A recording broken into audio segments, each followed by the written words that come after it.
Halo, Assalamualaikum warahmatullahi wabarakatuh. Salam sejahtera untuk kita semua. Baik, kembali lagi bergabung bersama saya di mata kuliah Hukum Lingkungan, mata kuliah di pertemuan kedua ya. Khususnya ini saya buat video pembelajaran bagi mahasiswa Prodi Hukum Fakultas Ekonomi dan Sosial Universitas Sindang Ahmad Yani Yogyakarta. Baik, anak-anakku semuanya.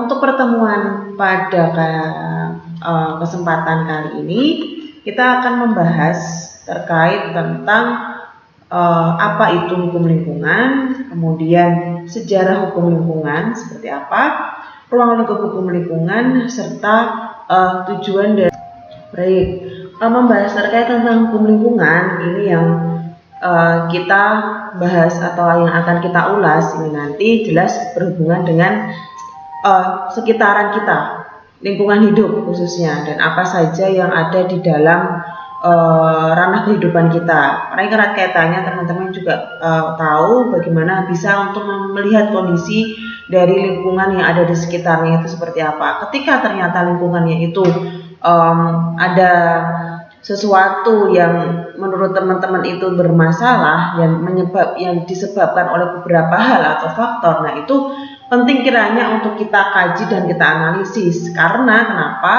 Di sini kita akan membahas terkait tentang itu. Di dalam hukum lingkungan itu kita akan membahas terkait tentang seluk-beluk apa saja yang berkaitan dengan lingkungan hidup seperti itu. Nah, di hukum lingkungan ini sendiri kalau kita nanti sampai masuk ke ranah pengertian atau definisinya, bidang ilmu hukum ini atau bidang ilmu hukum lingkungan ini merupakan salah satu bidang ilmu yang paling strategis. Kenapa? Karena hukum lingkungan ini mempunyai banyak segi yang mungkin sempat saya sampaikan kemarin, banyak segi. Kenapa? Karena ini erat kaitannya dengan ruang lingkup atau ilmu hukum atau kajian hukum lainnya begitu. Nah, mempunyai banyak segi.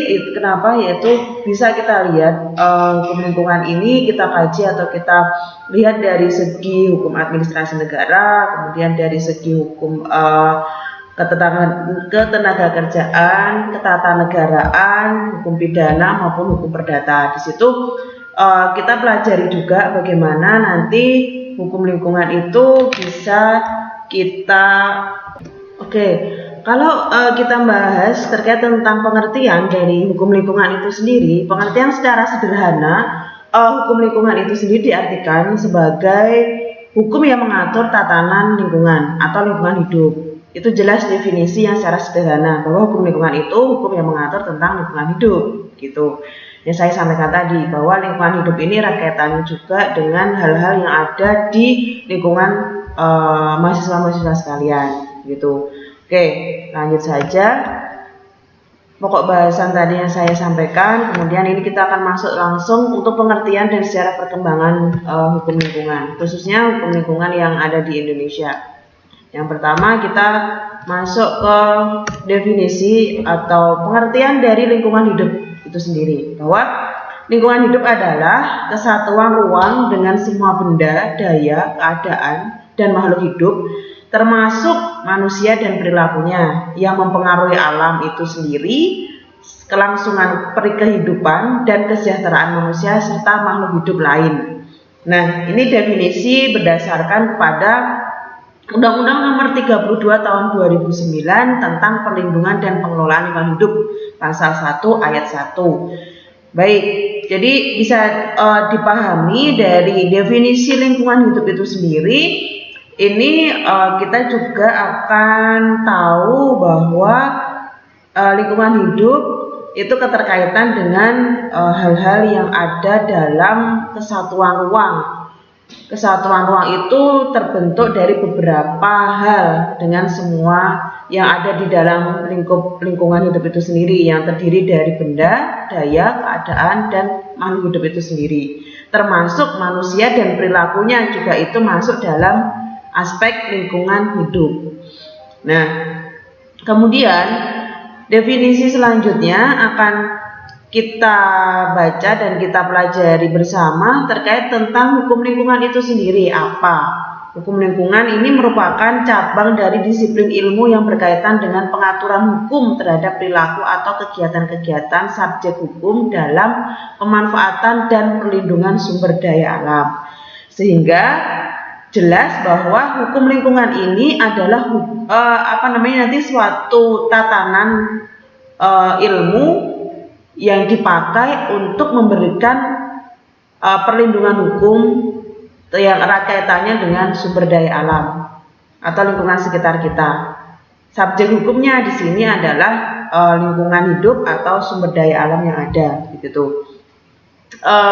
Pengaturannya jelas bagaimana nanti tatanan sumber daya alam yang ada di lingkungan kita ini, khususnya di negara kita ini, itu jelas bagaimana pemanfaatannya, bagaimana pengelolaannya, kemudian bagaimana ketika ada dampak yang terjadi dari adanya pengelolaan atau pemanfaatan tersebut, sehingga bisa nanti pemerintah atau negara memberikan perlindungan hidup, perlindungan hukum terhadap lingkungan hidup itu sendiri, gitu.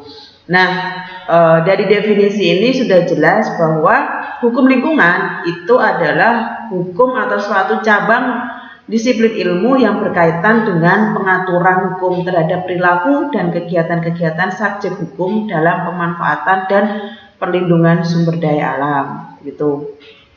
Nah, kemudian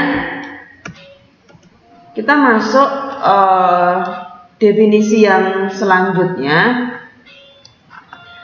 Di sini teman-teman sebelumnya juga sudah saya sampaikan untuk membaca definisi atau dasar hukum lingkungan itu bisa dikatakan atau bisa ada dua pengertian, baik itu pengertian lingkungan hidup secara modern dan pengertian lingkungan hidup istilahnya secara klasik, begitu. Nah, dalam hukum lingkungan modern ini ditetapkan ketentuan dan norma-norma guna mengatur tindak perbuatan manusia dengan tujuan untuk melindungi lingkungan dari kerusakan dan kemerosotan mutunya demi untuk menjamin kelestariannya agar dapat secara langsung terus-menerus digunakan oleh generasi sekarang maupun generasi-generasi mendatang. Nah, jadi hukum lingkungan modern ini berorientasi pada lingkungan. Jadi ini jelas bahwa kalau menurut definisi dari hukum lingkungan secara modern ini, hukum lingkungan yang lebih berorientasi pada lingkungan yang bisa dikatakan juga sebagai environment oriented law. Jadi di situ bahwa bagaimana cara untuk manusia memanfaatkan lingkungan hidup itu, bagaimana cara manusia untuk memanfaatkan, mengelola, kemudian merencanakan segala sesuatu agar lingkungan hidup itu bisa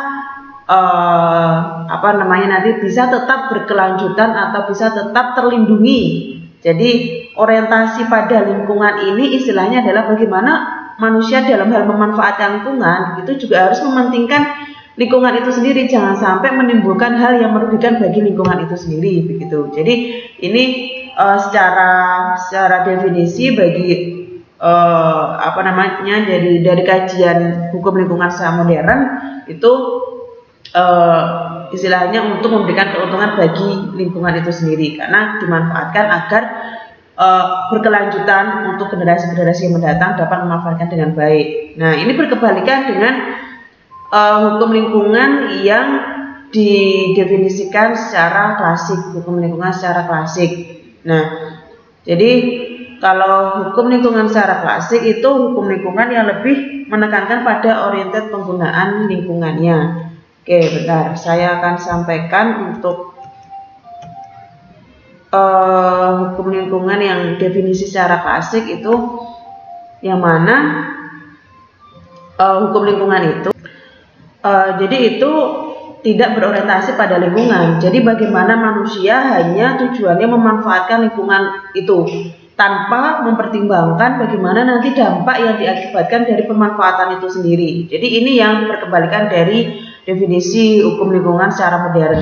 Hukum lingkungan secara klasik ini di negara kita sudah tidak lagi dilakukan oleh manusia atau oknum, karena memang di negara kita sendiri sudah ada bentuk produk hukum yang melindungi lingkungan kita sendiri seperti itu. Jadi hukum lingkungan secara klasik ini perlu diketahui oleh teman-teman semuanya, itu dilakukan jauh sebelum undang-undang atau peraturan yang ada di negara kita ini terbentuk. Jadi memang itu dilakukan dahulu ketika bagaimana manusia memanfaatkan sebesar-besarnya lingkungan hidup yang ada tanpa mempertimbangkan kelanjutan generasi-generasi yang akan datang, tanpa mempertimbangkan bagaimana nanti dampak yang ditimbulkan atau dampak yang terjadi seperti itu. Nah, ini kutipan yang saya ambil pendapat dari Profesor Mokhtar Kusumaatmadja, bagaimana beliau mengungkapkan bahwa sistem pendekatan terpadu atau utuh harus diterapkan oleh hukum untuk mampu mengatur lingkungan hidup. Ya, untuk mampu mengatur lingkungan hidup manusia secara tepat dan baik, sistem pendekatan ini telah melandasi perkembangan hukum lingkungan di Indonesia. Jadi menurut Mokhtar Kusumaatmadja, hukum lingkungan secara modern ini jadi sudah mampu mengatur lingkungan hidup manusia secara tepat dan baik. Jadi secara sistem pendekatan ini telah melandasi perkembangan hukum lingkungan di Indonesia. Jadi awal mula kemudian perkembangan hukum lingkungan di Indonesia ini menjadi lebih baik lagi karena memang ada payung hukumnya atau sistem hukum yang mengatur dari segi itu begitu. Nah, kemudian dalam hukum lingkungan modern ini ditetapkan ketentuan dan norma-norma guna mengatur tindak perbuatan manusia. Nah, jelas kan, berarti memang perlindungan hukumnya sudah jelas, sudah ada hal yang mengatur tentang itu. Jadi bagaimana nanti ketika ada sesuatu hal yang dilakukan oleh manusia atau oknum di dalam pengendalian atau pemanfaatan lingkungan hidup yang ada. Oke, begitu ya. Sekarang kita lanjut terkait tentang sejarah perkembangan hukum lingkungan, terutama hukum lingkungan yang ada di Indonesia. Nah, sebelum kita masuk sejarah perkembangan yang ada di Indonesia, kita perlu ketahui bahwa awal mula kenapa kemudian lingkungan hidup itu sangat penting untuk kita jaga dan sangat penting untuk ada aturan yang mengatur sebagai payung hukumnya, itu berawal dari Konferensi Internasional Lingkungan Hidup, yaitu United Nations Conference on Human Environment di Stockholm, Swedia. Jadi pada bulan Juni 1972 ini adalah konferensi yang sangat bersejarah karena merupakan konferensi pertama tentang lingkungan hidup yang diprakarsai oleh Perserikatan Bangsa-Bangsa, kemudian yang banyak diikuti dan diwakili hampir lebih dari 100 negara, ada sekitar 114 negara ketika itu. Nah, dalam konferensi Stockholm ini untuk pertama kalinya diperkenalkan moto yaitu hanya ada satu bumi atau one only earth. Deklarasi Stockholm terdiri atas preambul dan 26 asas, yang mana asas-asas tersebut adalah asas yang mendukung untuk perkembangan lingkungan hidup agar bisa terjamin dengan baik dan agar bisa ada sesuatu hal yang memberikan perlindungan di situ, begitu. Jadi ini yang perlu teman-teman nanti ketahui, bahwa dari awal mula kenapa kemudian lingkungan hidup itu sangat penting untuk dijaga adalah awal mula dari adanya Konferensi Internasional Lingkungan Hidup ini, yang mana diadakan di Stockholm. Nah, jadi juga pada bulan Juni itu juga ketika dilakukan konferensi, kemudian dicetuskan bahwa ada moto yang mana menyampaikan terkait tentang hanya ada satu bumi. Kemudian di bulan itu juga sampai dengan sekarang ini kita memperingati Hari Lingkungan Hidup Sedunia, bulan Juni, hingga sampai dengan sekarang konferensi ini diberlakukan gitu. Nah, kemudian salah satu dari hasil konferensi tersebut adalah kesepakatan mengenai keterkaitan antara konsep pembangunan dan pengelolaan lingkungan hidup. Jadi perkembangannya sekarang ini ada, kemudian sangat penting sekali. Kemudian memang peraturan atau undang-undang yang ada di negara kita ini harus berpedoman pada perkembangan lingkungan hidup yang baik, dan juga harus berpedoman pada pembangunan negara kita agar bisa berkelanjutan. Jadi kita juga bisa, atau teman-teman juga bisa tahu tentang istilah pembangunan berkelanjutan seperti itu. Nah, Mungkin akan sedikit saya sampaikan terkait tentang bagaimana sih dulu sebelum kemudian tercetuskan adanya konferensi ini. Nah, dulu berkembang tuh di negara Inggris khususnya, bahwa di negara Inggris pada abad ke-17 banyak sekali terjadi kasus-kasus yang berkaitan dengan kasus lingkungan hidup, yang mana kasus tersebut berdampak sangat buruk bagi lingkungan. Nah, kemudian ada beberapa kasus lingkungan tersebut pada abad ke-19 yang pada waktu itu juga mungkin teman-teman ketahui bahwa pada abad ke-19 itu tuh abad di mana revolusi industri itu tuh ada, benar-benar sedang gencar-gencarnya ada revolusi industri, dan makanya kemudian banyak peraturan perundang-undangan yang dikeluarkan yang memuat ketentuan-ketentuan untuk perlindungan lingkungan hidup. Alhasil sampai dengan sekarang ini kemudian diterapkanlah berbagai berbagai aturan yang mana dipakai untuk perlindungan lingkungan hidup. Nah, adanya beberapa kasus yang terjadi ketika itu kemudian menunjukkan bahwa dasar historis yang kuat untuk pengaturan lingkungan itu khususnya lingkungan hidup telah diletakkan, yaitu melalui tindakan pemerintah guna melindungi masyarakat. Nah, ini juga nanti untuk perlindungan, pengawasan, dan kemudian pengendalian itu juga erat kaitannya dengan nanti keikutsertaan atau erat kaitannya juga nanti dengan dengan kewenangan yang dimiliki oleh pemerintah setempat. Baik. Kemudian setelah konferensi yang diselenggarakan di Stockholm tadi, Swedia, berlanjut pada tahun 92, Perserikatan Bangsa-Bangsa menyelenggarakan konferensi untuk tindak lanjut agar perlindungan terhadap lingkungan hidup lebih baik lagi, yang mana konferensi ini diselenggarakan di Rio de Janeiro, Brazil. Begitu. Nah, ini juga lebih spesifik lagi pembahasan yang disampaikan di dalam konferensi tersebut itu lebih menekankan kepada nanti bagaimana pembangunan negara itu dapat atau tetap bisa diterapkan secara berkelanjutan untuk generasi-generasi yang akan datang, begitu. Nah, ini salah satu yang menarik dari kajian konferensi Rio itu terkait isu pembangunan berkelanjutan, sustainable development. Jadi di situ pembangunan berkelanjutan sendiri apa gitu. Ini perlu teman-teman tahu bagaimana sih pembangunan berkelanjutan sendiri, apa sih istilah pembangunan berkelanjutan itu sebenarnya. Nah, pembangunan berkelanjutan itu sebenarnya merupakan suatu proses pembangunan, baik itu pembangunan yang kita kaji atau bisa kita lihat dari aspek lahan, kemudian kota, kemudian bisnis, perekonomian, kemudian sampai dengan masyarakatnya, perkembangan masyarakat yang berprinsip untuk memenuhi kebutuhan seseorang tanpa mengorbankan pemenuhan kebutuhan generasi masa depan. Jadi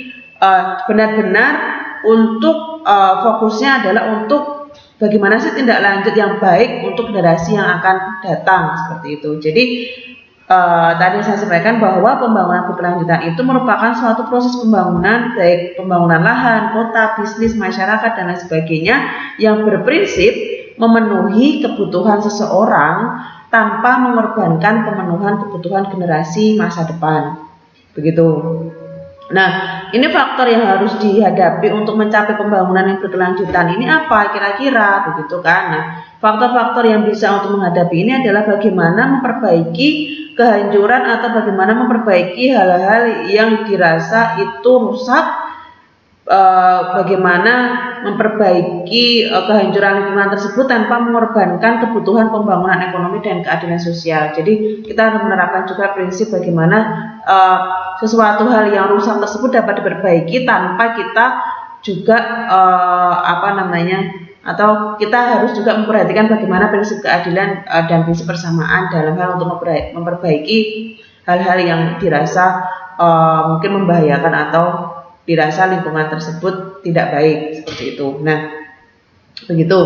Jadi kemajuan yang lebih lanjut dari adanya konferensi yang pertama tadi di Stockholm, Swedia, kemudian dilanjutkan dengan konferensi di Rio de Janeiro yang lebih terfokuskan kembali kepada perkembangan atau aspek kehidupan yang selanjutnya agar bisa lebih baik lagi, seperti itu.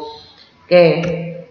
Kemudian yang terakhir itu ada juga penyelenggaraan setelah di Rio de Janeiro itu ada kemudian di bulan Juli 96 lahirlah deklarasi Jenewa yang berisikan di situ 10 pihak untuk mendukung pengembangan instrumen legal lainnya yang didasarkan atas temuan ilmiah.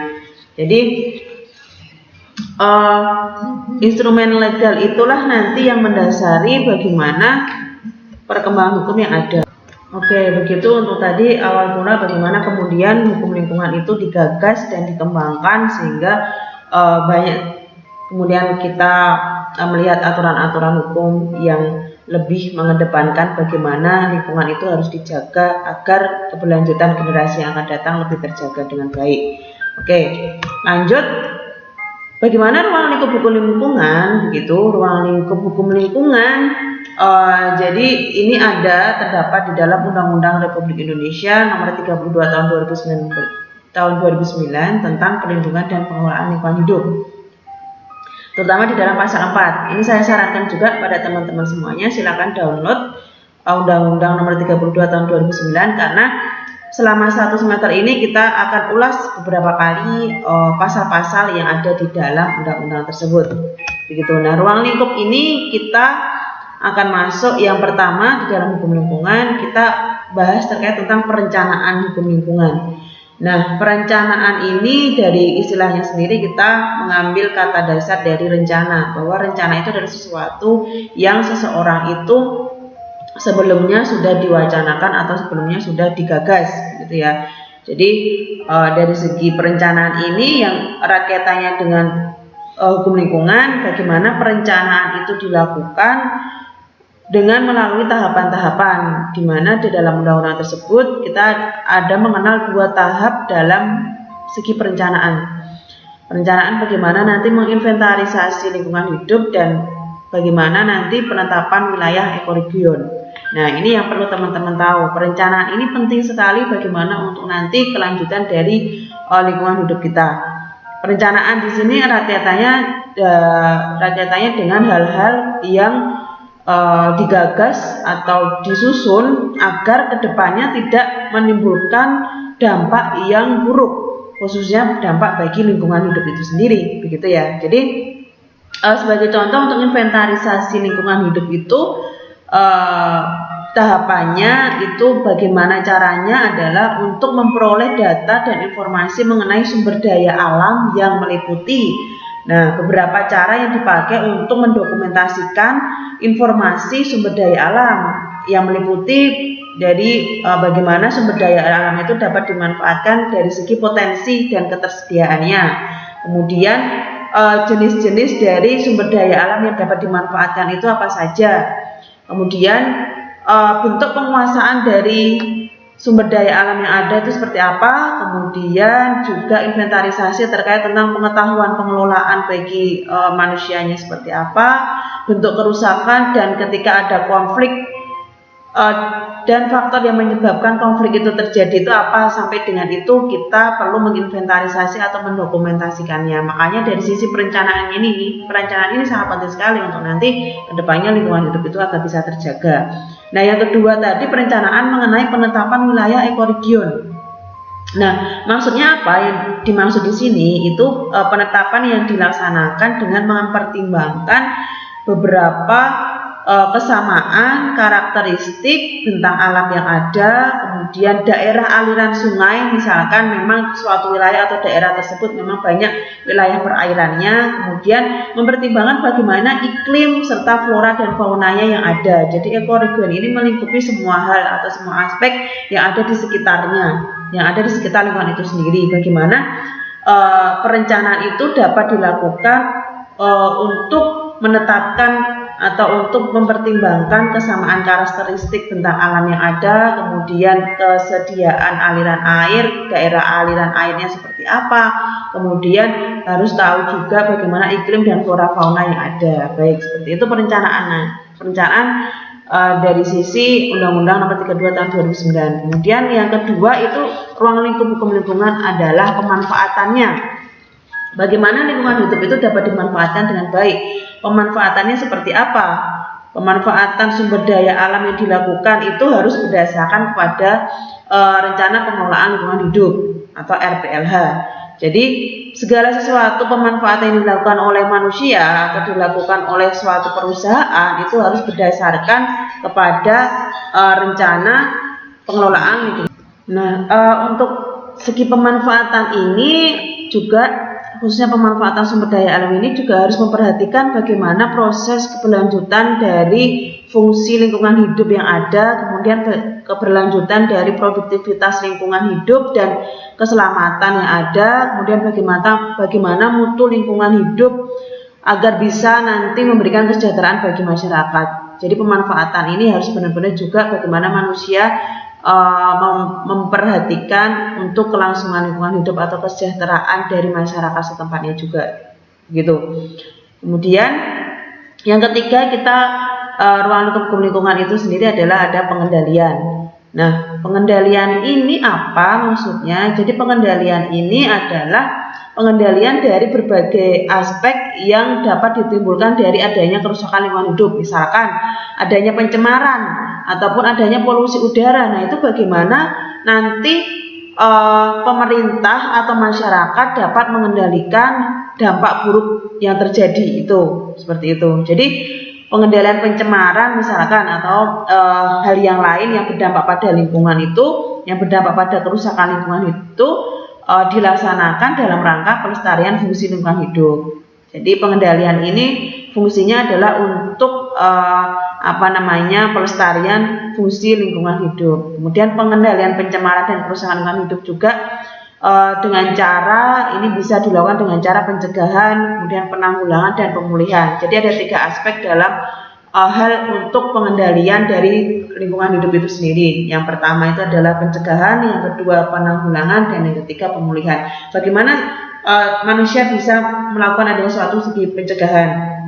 Bisa adanya dilakukan suatu sosialisasi atau pemberian informasi yang berkelanjutan bagi masyarakat agar bagaimana masyarakat tahu bahwa ini loh penebangan hutan secara liar itu sebenarnya berbahaya loh bagi lingkungan, berbahaya juga bagi masyarakat sekitar, dan ini loh ada pelindungan hukumnya. Nah, bagaimana pemerintah di sini juga mempunyai andil di situ untuk memberikan informasi seputaran bagaimana sih dampak ketika nanti lingkungan itu dimanfaatkan oleh manusia secara berlebihan, dieksploitasi oleh manusia secara berlebihan. Nah, itu dampak-dampak itu harus ditanggulangi atau harus kita tahu bagaimana cara pencegahannya, seperti itu.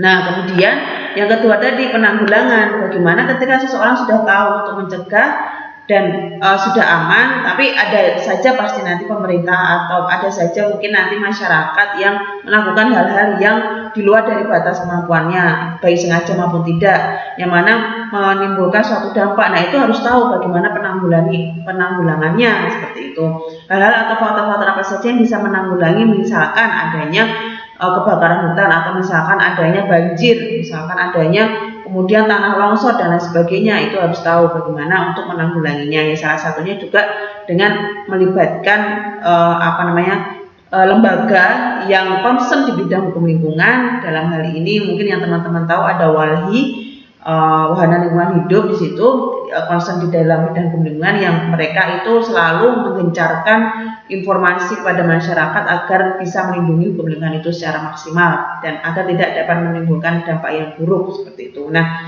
yang terakhir tadi faktornya untuk pengendalian itu adalah pemulihan. Selain pencegahan, penanggulangan, kita juga bagaimana caranya untuk bisa memulihkan lingkungan hidup itu agar bisa dimanfaatkan kembali dengan baik, seperti itu. Nah, kemudian yang keempat, kita ruang lingkupnya itu dari sisi pemeliharaan. Kemudian bagaimana lingkungan hidup itu dapat dipelihara dengan baik agar tidak berdampak buruk bagi masyarakat. Oke, yang kelima kita masuk ke pengawasan, yang mana di sini pengawasan itu erat kaitannya atau ada keterlibatannya dengan pemerintah.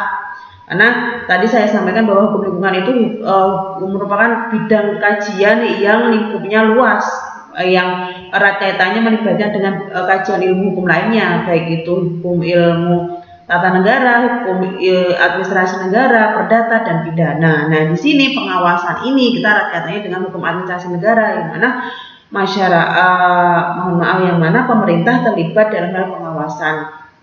Nah, pengawasan ini dilakukan oleh menteri dari yang paling tinggi ya, oleh menteri, kemudian gubernur atau bupati atau wali kota sesuai dengan kewenangannya masing-masing, dan pengawasan ini wajib dilakukan agar agar menimbulkan ketaatan bagi masyarakat dalam memanfaatkan lingkungan hidup. Jadi ketaatan penanggung jawab usaha dan atau kegiatan terhadap izin lingkungan. Nah, berkaitan juga dengan izin lingkungan juga. Ketika lingkungan hidup itu akan dimanfaatkan, ketika seseorang misalkan suatu perusahaan, pabrik, industri mengeluarkan mengeluarkan limbah yang mana ditimbulkan dari adanya proses produksi tersebut, kemudian limbah tersebut pasti kan ada aliran sendiri yang dibuat. Nah, ketika aliran itu menimbulkan dampak yang buruk bagi masyarakat seperti mengalir ke sungai, yang mana sungai tersebut dimanfaatkan oleh masyarakat untuk kebutuhan sehari-hari, kemudian masyarakat berdampak di situ ketika masyarakat memanfaatkan aliran sungai tersebut, terseraplah bahan kimia yang dari proses industri tadi, kemudian menimbulkan dampak yang buruk, penyakit, gatal-gatal dan sebagainya. Nah, itu yang kemudian nanti perlu untuk dianalisa, perlu untuk kemudian ditindaklanjuti oleh pemerintah, yang mana pemerintah di sini sebagai pengawas dalam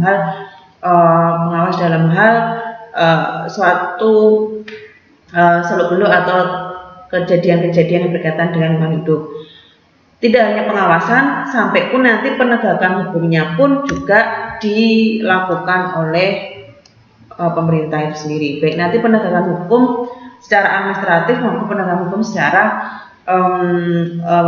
dengan kajian ilmu yang lain seperti penegakan hukum secara pidana. Karena hukum lingkungan ini pun juga di dalam aturannya itu juga ada ketentuan pidana ketika nanti masyarakat melakukan suatu perbuatan hukum yang berkaitan dengan lingkungan. Jadi penegakan hukum di sini bagaimana nanti ketika ada pelanggaran terkait tentang lingkungan hidup, maka akan diselesaikan baik jalur secara administratif maupun jalur secara pidana. Untuk administratif sendiri itu nanti diselesaikan melalui jalur mediasi, bagaimana ketika ada kasus lingkungan hidup, misalkan tadi ketika ada kasus pencemaran sungai, keterlibatan antara pengusaha dengan masyarakat, bagaimana kemudian hal tersebut bisa terselesaikan atau tidak. Ketika ternyata masyarakat itu terdampak dan dampaknya itu sampai signifikan, misalkan menimbulkan ada suatu penyakit karena bahan kimia yang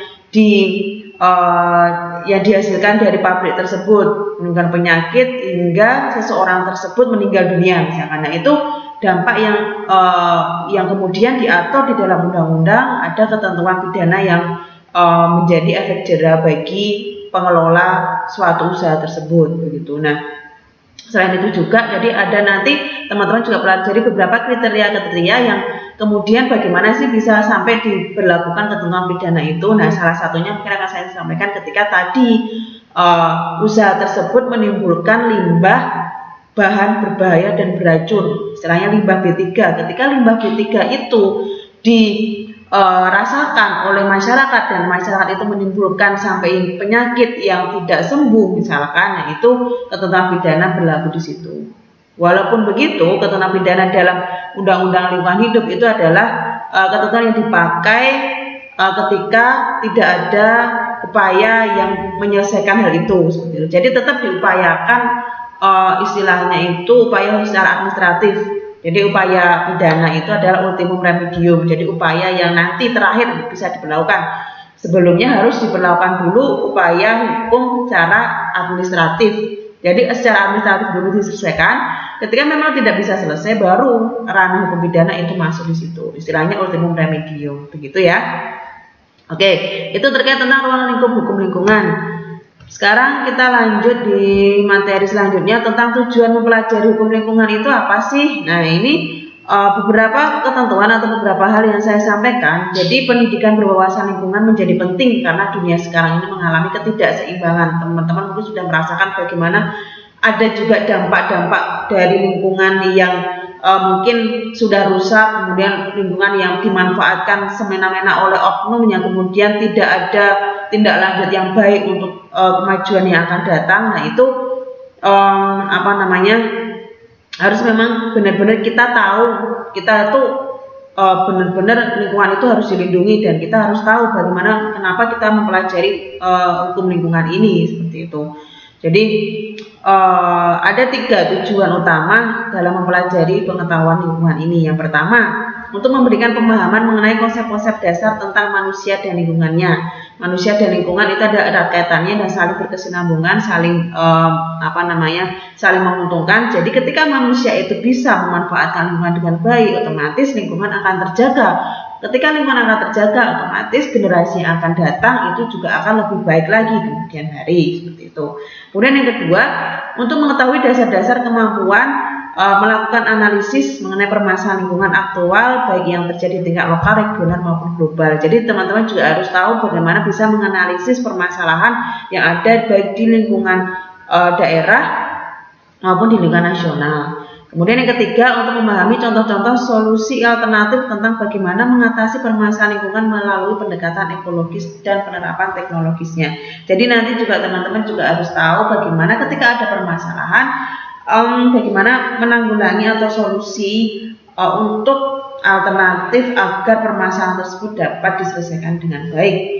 Begitu ya, ini harus kita pahami tujuan dalam mempelajari hukum lingkungan agar teman-teman paham mengenai konsep dasar tentang manusia dan lingkungan, paham mengenai tentang dasar-dasar dalam menganalisis permasalahan lingkungan baik di daerah maupun nasional, dan teman-teman paham dalam memberikan solusi nantinya ketika ada permasalahan lingkungan yang terjadi di sekitar teman-teman. Baik, nanti akan kita ulas permasalahan-permasalahan yang ada di lingkungan sekitar teman-teman, seperti apa permasalahannya, kemudian kita akan saya analisis, kemudian bagaimana solusi untuk memecahkan itu, ya nanti akan kita bahas, kita ulas lebih lanjut ya setelah pertemuan ini. Baik, mungkin seperti itu beberapa hal yang saya sampaikan terkait tentang sejarah, kemudian pengertian dan ruang lingkup dari hukum lingkungan. Saya sarankan kembali, silakan download Undang-Undang Nomor 32 Tahun 2009 tentang perlindungan dan pengelolaan lingkungan hidup, karena dalam undang-undang tersebut akan kita bahas, kita ulas secara lebih lanjut terkait tentang hukum lingkungan ini, dan banyak hal yang bisa teman-teman baca dan ketahui dari undang-undang tersebut. Begitu, untuk selanjutnya akan kita diskusikan bersama di forum e-learning, dan saya harapannya ada beberapa pertanyaan dari teman-teman, dan saya pun juga akan menanyakan seputaran materi ini di forum e-learning. Baik, begitu. Terima kasih dari saya. Kurang lebihnya mohon maaf. Wassalamualaikum warahmatullahi wabarakatuh.